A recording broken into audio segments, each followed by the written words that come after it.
ولا حياة ألذ من حياة أهل الإيمان والصلاح أبدا. حتى قال بعض السلف: لو يعلم الملوك وأبناء الملوك ما نحن فيه لجالدونا عليه بالسيوف.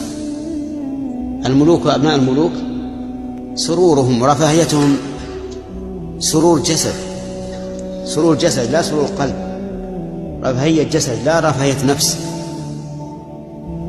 وإن كانوا منعمين ويختمون ويتقدم لهم أطيب الفواكه والأطعمة والفرش والأسرة، لكن نفوسهم ليست مسرورة.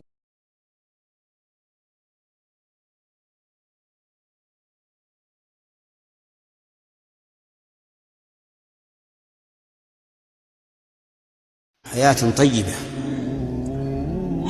طيبة لا